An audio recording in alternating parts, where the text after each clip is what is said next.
You don't think more police make streets safer? No, Joe, I'm a black woman in America. I do not always think that more police make streets safer. When you walk down the streets of Georgetown, you don't see a police officer on every corner, but you don't feel unsafe. So what is it about talking about places like Southeast D.C., right, Ward 8, if you will, that people say, well, we need more officers to make us safe? I think we have to rethink what safety means in America.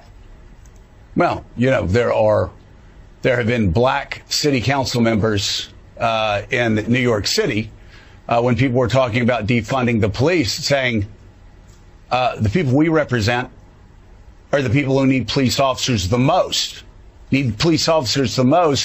as safety officers in schools need police officers the most, so our children can walk from their homes to school without being stopped, 5-10 times by drug dealers or people that are going to assault them. I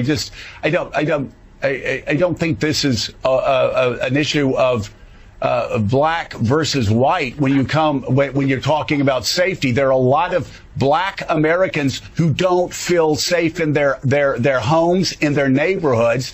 And when they hear people talking about defunding the police, it freaks them out. I'm not saying that's what you're saying. Defund the police is not good. I never supported defund. I think you're making a good point, Joe. I want to be able to call the police in my neighborhood. When they come, I don't want them to think that I'm a suspect. But what we're talking about is that the President of the United States is saying that there is a crime emergency in Washington, D.C. An emergency can be anything that he says it is. So from his definition, maybe there is. The data would say otherwise. But the issue that people keep citing is about the young people, the carjackings, right? The kids running into a CVS and taking things out the CVS. That is juvenile crime. And so how are the police officers or the National Guard going to address the issue of juvenile crime? And until we start talking about the policy, let's talk about the crime bill that DC passed last year that could be strengthened, right? Let's talk about that. But Donald Trump is using rhetoric and playing on the real fears that some people have because of what they've seen on the news or maybe what they themselves have experienced. And it's not what they've seen on the news. It's not what they... You had David Drucker on earlier, and I think he hit the nail on the head, that it is perceived violence amplified by some actual real acts of violence. But the way I've heard D.C. being described this morning is like it's a city under siege, like it's a dangerous place, clutching your pearls. You got to keep your bag under your dress when you leave the house, and that's just not true. What we are talking about, though, is these instances of juvenile crime. That is what Jeanine Pirro came to the White House press briefing yesterday and zeroed in on.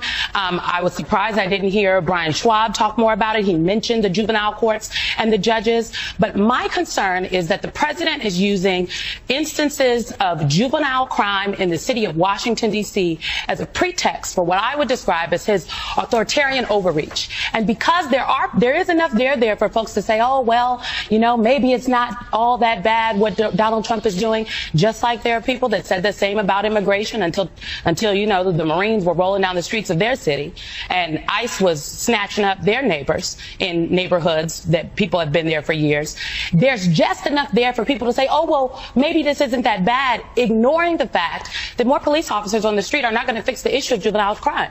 What about the policies? What about the laws? What about the judges? What about the policies of the Juvenile Assessment Center in Washington, D.C.? Where are the wraparound services? Jeanine Pirro talked about children getting let out, kids getting let out for arts and crafts. Okay, well, what are the real policies, the wraparound services to address what is happening with the juvenile justice system in Washington, D.C.? Is the National Guard and the military going to address that? I don't think so. So until we start talking about that, we are really adding to the fear mongering, in my opinion, and amping up the rhetoric when we should be tamping it down because Donald Trump is giving us rhetoric and not the reality. Symone Sanders Townsend made Joe Scarborough look like a fool on MSNBC's Morning Joe on Tuesday, August 12, 2025. Now, this was all centered around Donald Trump's takeover of Washington, D.C.'s police department and sending in 800 National Guards troops. And this is all an effort to distract from the Epstein files and the demand from many Americans, including many MAGA Trumpsters to release the Epstein files.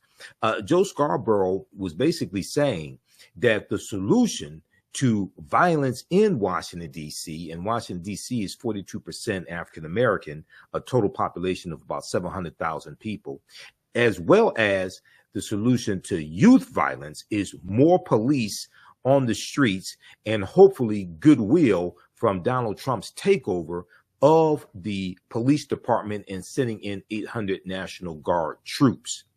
Symone Sanders Townsend checked Joe Scarborough on this, and many white people see African Americans as a group of people to be policed and not served, protected, and invested in. Now, D.C. Mayor Muriel Bowser defended the city of Washington, D.C.'s handling of crime amid an escalation of threats from Donald Trump to federalize the nation's capital. D.C. Mayor Muriel Bowser said, "We have spent over the last 2 years driving down violent crime in the cities, in this city, driving it down to a 30-year low. In fact, over the past year, we have decreased violent crime by 26%, and the year before that by 35%. TheGrio.com has a really good article dealing with this, and we posted this on our Facebook fan page, the African History Network, because we've been following this story very closely, even though I can't do videos as often as I would like. But if you check out this article here from TheGrio.com, DC Mayor Bowser pushes back against Trump's narrative on crime in the nation's capital. This is from August 11th, 2025. She breaks down the statistics here, and violent crime in Washington, D.C. is at a 30-year low. Now, Monday, August 11th, 2025, on Morning Joe, Joe Scarborough really did not want to acknowledge the significant drop in crime that we've seen in Washington, D.C. Tuesday morning, he acknowledged it some and said, you know, it goes up, it goes down some. He didn't still want to acknowledge a significant decline. And a lot of this is based upon white people's interpretation and perception of crime in a city where the largest population is made up of African Americans. Okay. So now what I find interesting is, so I'm going to show you a number of different articles here that show how Donald Trump is lying. Okay. I'm going to show you a number of different articles here that show how Trump is lying. And they knew that the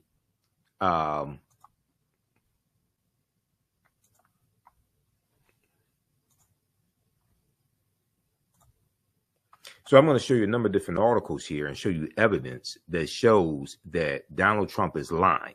Okay. And all of this, once again, is an effort to distract from the Epstein files, distract from the big ugly bill, distract from the failing economy. Remember, 3 weeks ago, on Sunday, July 27, 2025, Donald Trump was calling for the prosecution of 5 African Americans. Okay, Barack Obama, Vice President Kamala Harris, Beyonce, Oprah Winfrey, and Reverend Al Sharpton. And all this was an attempt to distract from the Epstein files as well. So if we look here at this piece now, we know Trump and the Department of Justice had their press conference on Monday, August 11th, right? Well, if you look at this here, now this is from the Department of Justice website, justice.gov. And let me show you some evidence here, because January 3rd, 2025, the Department of Justice announced violent crime in Washington, D.C. hits a 30-year low. This is Friday, January 3rd, 2025. This is a press release. U.S. State's Attorney's Office, District of Columbia. This is at justice.gov. the official website of the U.S. Department of Justice. Okay. For immediate release, U.S. Attorney's Office, District of Columbia. Total violent crime for 2024 in the District of Columbia is down 35% from 2023 and is the lowest it has been in over 30 years, according to data collected by the Metropolitan Police Department and announced by U.S. State's Attorney Matthew M. Graves. Now, this was still under the Biden-Harris administration, okay? So then they break it down. In addition to the overall violent crime reduction, homicides are down 32%, robberies down 39%, armed carjackings are down 53%, assaults with a dangerous weapon are down 27% when compared with 2023 levels, with the district reporting the fewest assaults with dangerous weapons and burglaries in over 30 years. Okay. So read the rest of this, right? Now, if we dig deeper into this, there was a piece from, and I want to go to this next here. There was a piece from WSUA Channel 9, and rawstory.com picked up on this also. Okay, now this is from August 17th, 2025, and this is talking about the impact that Trump's takeover of Washington, D.C. is having on restaurants, and how restaurants have seen a huge decline in foot traffic and clientele, and they're losing money, right? Take a look at this. Reservations plunge across D.C. restaurants after Trump's police takeover, okay? Online reservations dropped more than 25% in the days following Trump's announcement that he was federalizing D.C. police, according to Open Table data. Now, what's more important here is that it talks about Ed Martin, okay? And it talks about interim U.S. attorney for the District of Columbia, Ed Martin. Trump announced the takeover of D.C.'s police on Monday to address what he described as rising crime. Okay, and we saw at his little press conference there on Monday, August 11th, he talked about bloodthirsty criminals, and he made Washington, D.C. seem like a war zone.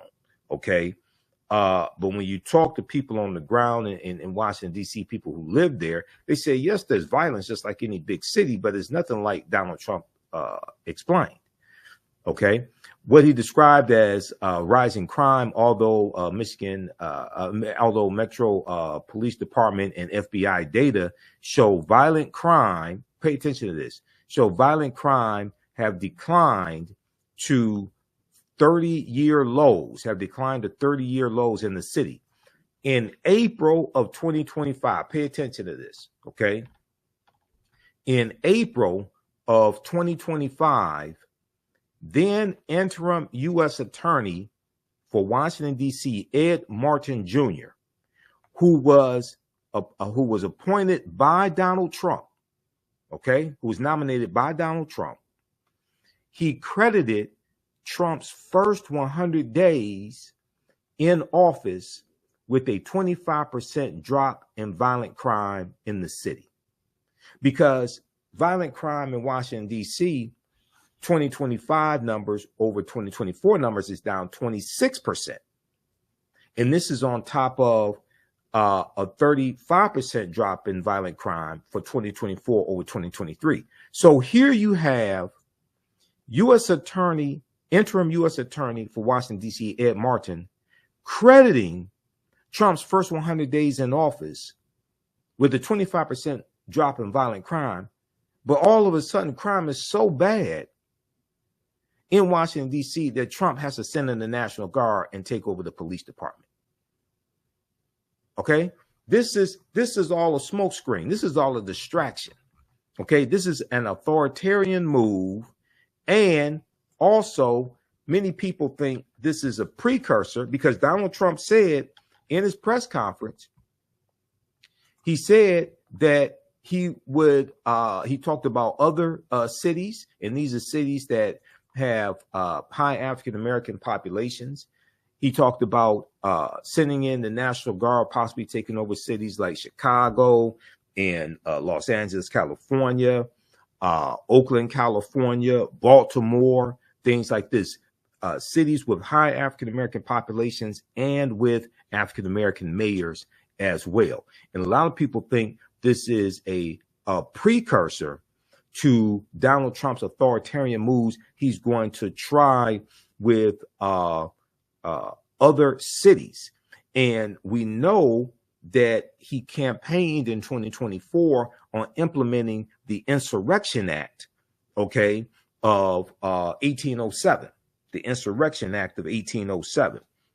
Okay, now, if people like Joe Scarborough, and if people really want to continue to bring down crime and improve quality of life in Washington, D.C., okay, and people like Donald Trump as well, why did Donald Trump cut $811 million in federal grants that are designed to reduce crime? Okay. And these are grants largely from the Biden-Harris administration. So I posted this on Facebook, and this was a segment from Ana Cabrera's show on MSNBC. She comes on 10 a.m. Monday through Friday on MSNBC. She did a segment after Trump's takeover, and this is a screenshot of that. For all this rhetoric about cleaning up crime, what Trump didn't mention was he cut nearly $1 billion in grants for violence prevention and police training, including $150 million for combating gun violence in cities like Washington, D.C. It was $158 million in community violence intervention grants. I'm going to show you an article from Reuters.com in just a minute that talks about this. But Trump ended $811 million in Department of Justice grants, including victim programs, and police training. He cut more than half of all funding for gun violence prevention in cities including Chicago and Washington, D.C. And these were grants from the Biden-Harris administration.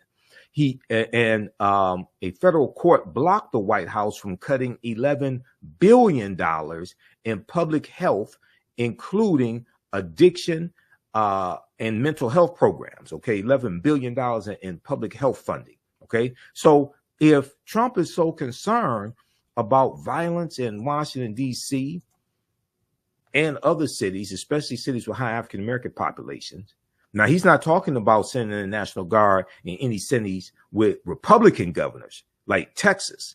Okay, he's not talking about that either. These are only cities that have Democratic governors, and 3 of them, Maryland, California, and Illinois, have Democratic governors who will probably be presidential contenders in 2028. Gavin Newsom in California, Wes Moore in Maryland, and J.B. Pritzker in Illinois. Okay, so pay attention to that also.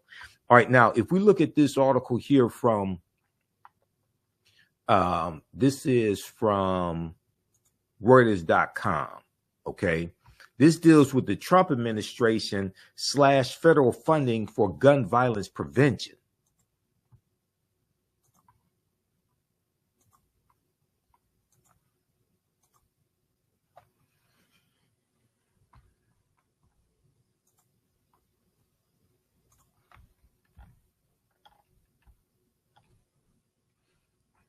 Okay, Trump administration / federal funding for gun violence prevention. This is from July 29, 2025 by Bianca Flowers for Reuters.com.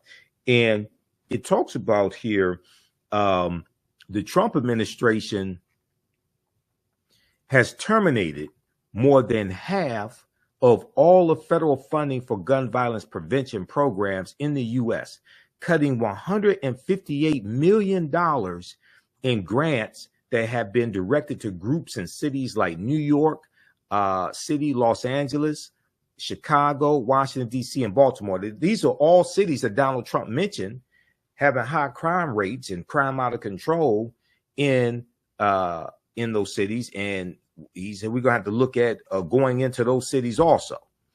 Of the 145 community violence intervention, CVI, community violence intervention grants, totaling more than $300 million awarded through the U.S. Department of Justice, 69 grants were abruptly terminated in April 2025, according to government data analyzed by Reuters.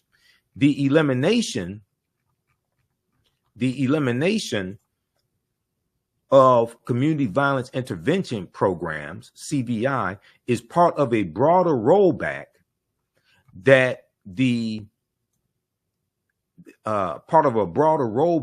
the department's grant issuing office of justice programs, which terminated 365 million grants valued at $811 million in April of 2025. This is what the Trump administration did.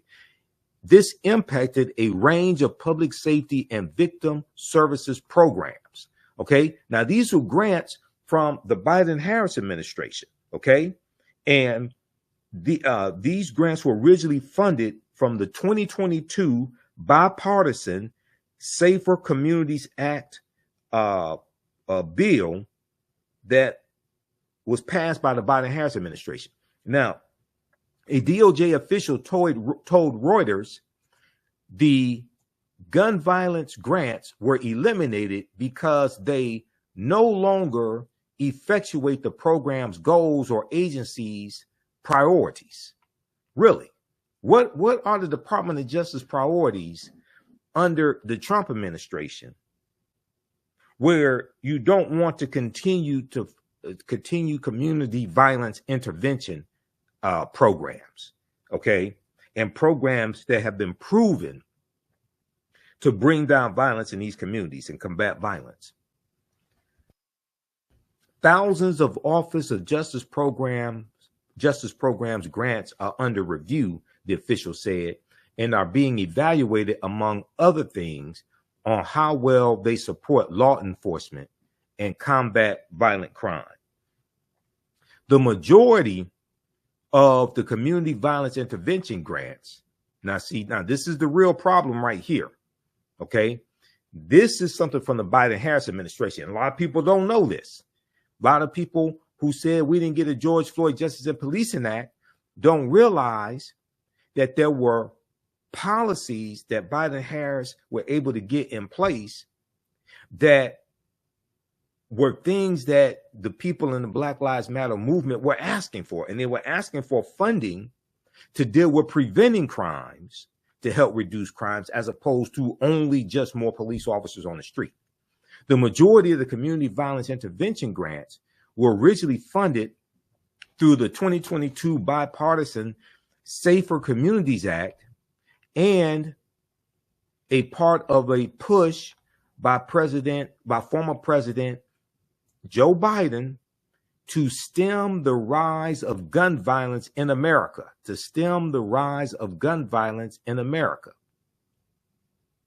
including establishing the first White House Office for Gun Violence Prevention.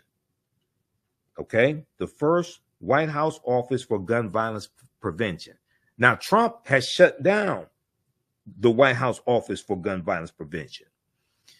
That office was dismantled on day one of Trump taking office, said former Deputy Director of the office, Greg Jackson Jr. Now, if Donald Trump is so concerned about gun violence prevention, and if he's so concerned about the inner cities and he wants people to be safe, why did he cut $811 million in federal grants that's focused on bringing down gun violence, on reducing violent crimes, on making streets safer.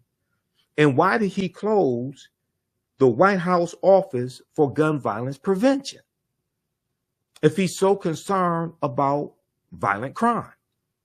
Now, keep in mind, Donald Trump did not even send in the National Guard on January 6th when he incited an insurrection. And the insurrectionists were attacking 140 police officers for 187 minutes. Donald Trump didn't do anything. He didn't send in the National Guard then.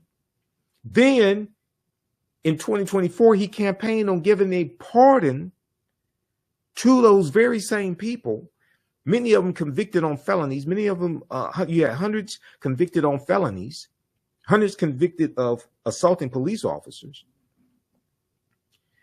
And then on his first day in office, January 20th, 2025, he gives a pardon to almost 1,500 of those insurrectionists. But he's for law and order and protecting the police. Really? No, this is white supremacy and racism. That's what this is. This is pushing white supremacy and racism. Okay, now back to the article here. Prior to the Biden era funding, most gun violence prevention programs were funded on the state level. Prior to the Biden era funding, most gun violence prevention programs were funded on the state level. Okay, now the grant supported a wide range of community violence intervention programming to prevent shootings, such as training outreach. And let me go to that here. Just a second here. Where is that? Okay. The grant supported a wide range of funding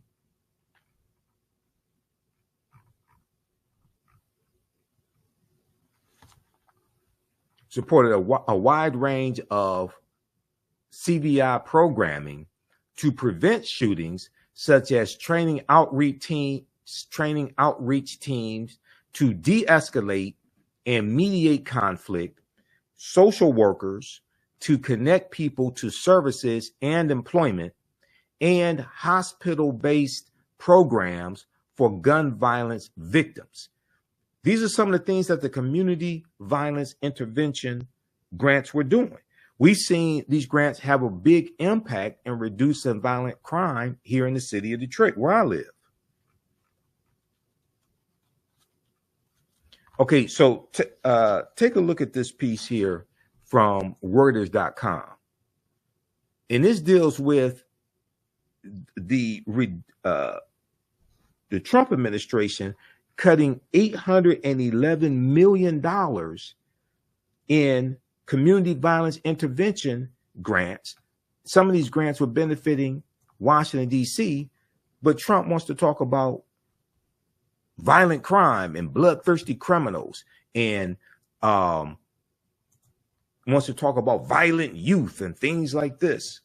And he campaigned on possibly taking over Washington, D.C., but the impetus for this, what he used was when the staffer, the Doge staffer that goes by the name Big Balls, was carjacked a couple of weeks ago in Washington, D.C. So he used that as the pretext to come in and do exactly what he's doing. Now, the really interesting part in all of this is when Donald Trump did his press conference on Monday, August 11th, to announce the takeover of Washington, D.C., MSNBC and CNN called out the lies he was telling in real time. Now, we posted this article on my Facebook fan page, The African History Network, and my personal page, Michael Imhotep. This is from rawstory.com. Trump busted in real time as networks graphics shoot down DC crime claims. Trump busted in real time as Networks Graphics shut down DC crime claims. So this is from August 11th, 2025. And if we take a closer look at this piece here, you see Donald Trump in the White House, and they showed, this is from MSNBC, they showed the crime statistics as he's standing there lying. Decreases in violent crime rates. Overall violent crime in the U.S. is down 4.5%. In Washington, D.C. is down 26%. Homicide rates in the U.S. are down 14.9%.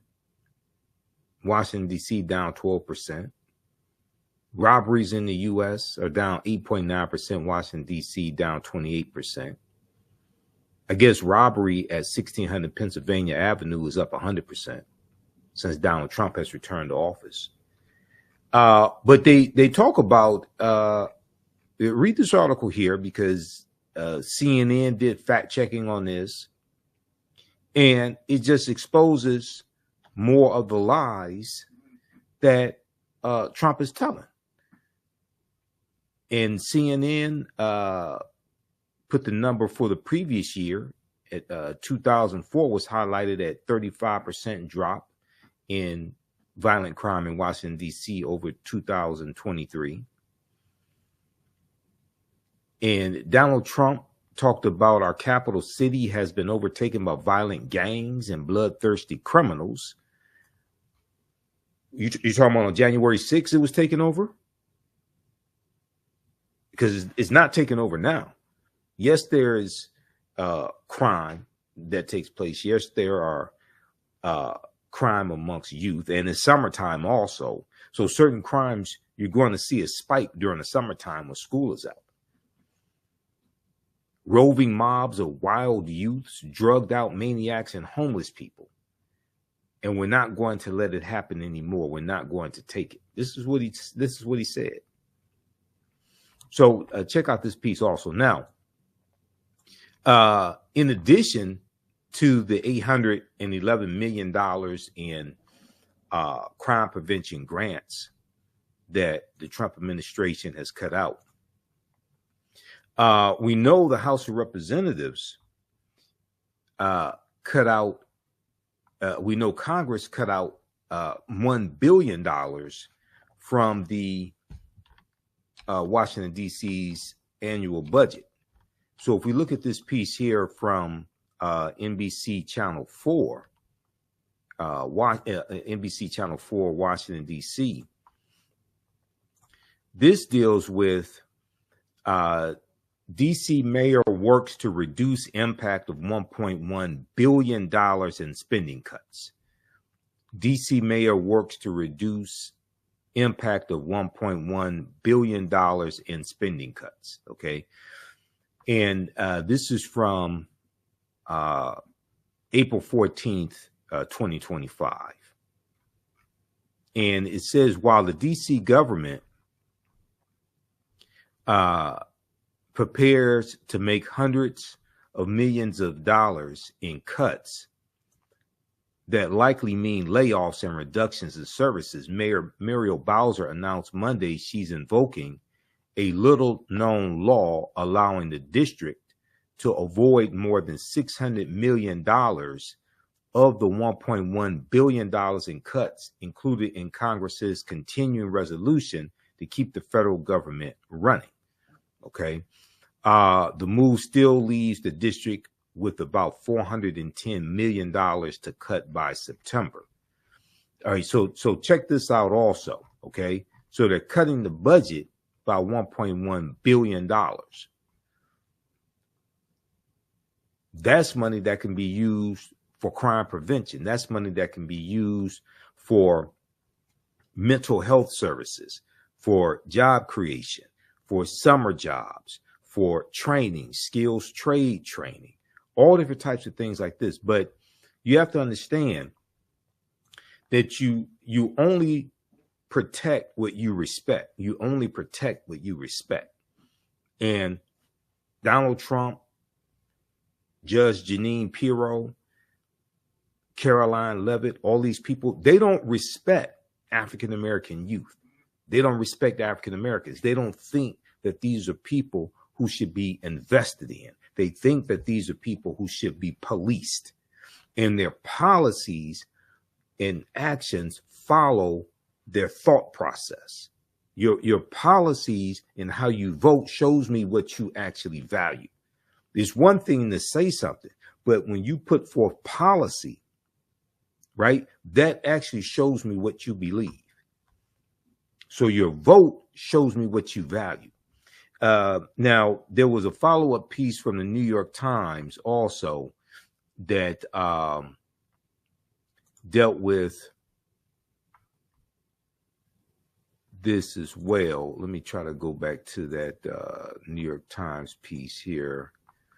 DC Mayor Muriel Bowser unveils budget plan aimed at easing pain of congressional cuts. And this is from May 27th, 2025. This is from the New York Times. Let's pull this one up also so you can check this out.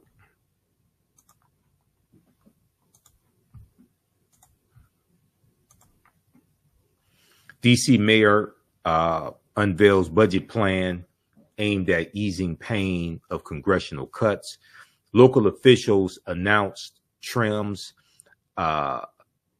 spending freezes, and other fixes to blunt the effects of a $1 billion budget cut that Congress forced on the city. So the $1 billion, that's what Symone Sanders was talking about when she was educating Joe Scarborough on Morning Joe. Now, this piece is from May 27th, 2025. So check this one out as well. Okay, after waiting nearly 3 months for Congress to fix what even many of its own members agreed was a mistake that left Washington, D.C. facing a surprise $1.1 billion budget cut. City officials announced on Tuesday a plan to deal with the sizable shortfall on its own. At a public budget presentation, Mayor Muriel Bowser said that her administration would not need to lay off workers or make substantial cuts to municipal services, as the city had feared might be necessary. Instead, local officials were able to use a 2009 federal budgeting law to boost this year's spending by hundreds of millions of dollars. They closed the rest of the gap by temporarily freezing new hiring and making piecemeal cuts to the thousands of contracts, grants, and other expenditures across dozens of city agencies. Now, the Metropolitan Police Department that services Washington, D.C., they are down by about 800 officers. And she said that she needs to hire these officers, and this will actually also help them save money because they're paying so much money in overtime right now. So check this article out as well. Now, something else that the Trump administration did was they cut $1 billion in school mental health grants. And this is something I was pointing out on Roland Martin Unfiltered when I was on Friday, August 15th. And we were short on time and Roland cut me off because I was also going to talk about the $811 million in crime prevention grants that were cut. Now, when we spoke with Mayor Barbara Lee out of Oakland, California, I brought this up to her, and we're going to get that clip. We're going to post that clip on my social media platforms as well, so you can see the question that I posed to her, because I asked her to talk about how those grants were helping Oakland, California, and help them reduce crime. And she said they actually were. Okay, ABC News has this piece here from May 1st, 2025. Trump administration discontinues $1 billion in school mental health grants. Trump administration discontinues $1 billion in school mental health grants. The department said the programs were not advancing administration priorities. So they're saying that these grants don't advance the Trump administration's priorities. That's the same thing they said about cutting the $811 million in crime prevention grants. So you have to ask yourself the question, what are the priorities of this 34-time convicted felon? Now, this article is from May 1st, 2025 by Arthur Jones II. The Trump administration will not renew Biden-era grants worth $1 billion that were aimed at boosting mental health services in schools, a Department of Education spokesperson confirmed to ABC News. These grants are intended to improve American students' mental health by funding additional mental health professionals in schools and on campuses. Deputy Assistant Secretary for Communications Madison Biderman wrote in a statement to ABC News, quote, instead, under the deeply flawed priorities of the Biden administration, grant recipients use the funding to implement race-based actions, okay, like recruiting quotas in ways that have nothing to do with mental health and could hurt the very students the grants are supposed to help. So this is one of the tactics from this Trump administration to root out anything that they claim is race-based, okay, and anything that they claim deals with race or anything like that, or DEI, diversity, equity, and inclusion, affirmative action. They're going through and cutting all of that out. Anything that remotely benefited African Americans, they're cutting all these programs out.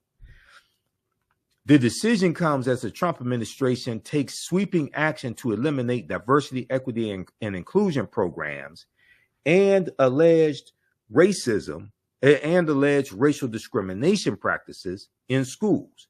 However, multiple courts have blocked efforts to ensure schools certify compliance with the administration's demands. And one of the priorities of the Trump administration is to deal with white grievance. One of the priorities is to deal with white grievance, and they make the argument that white people are the real victims of discrimination and racism, and not people of color, especially African Americans. This is one of the initiatives of the Trump administration, and this was laid out in Project 2025 as well. If we look further in this piece here, it says the American Federation of Teachers, Randy Weingarten, called it a direct attack on the safety and well-being of children. Quote, they may not have agreed on everything, but Congress secured $1 billion in bipartisan mental health grants, to help kids better understand themselves and the world around them. Weingarten wrote in a statement. The benefits were obvious. Now, with the stroke of a pen, that halting progress has been wiped away, even as the president and his allies insist that improving mental health is the only way to fix the gun violence epidemic. So you want to talk about gun violence in Washington, D.C. You want to talk about gun violence among youth. You want to talk about bloodthirsty gangs, things of this nature. Okay, but then you cut $1 billion in mental health grants, and Donald Trump and his allies insist that improving mental health is the only way to fix the gun violence epidemic. Because see, they say the guns are not the problems.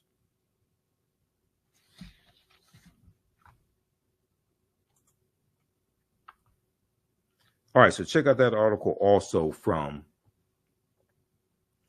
ABC News. All right, so hopefully you can read. Hopefully you go through and read all these articles. I know it may take some time to do it, but this is what we're dealing with here. This is why we have to fight this, and this is what I was warning people about in 2024, going back to 2023, because I was talking about Project 2025 and 2023. Okay. I'm historian and national political commentator Michael Imhotep, founder of the African History Network, host of the African History Network show. For those that don't know, okay, it is Tuesday, August 19th, 2025. Be sure to register for my new online history course. Visit our website, AfricanHistoryNetwork.com, AfricanHistoryNetwork.com.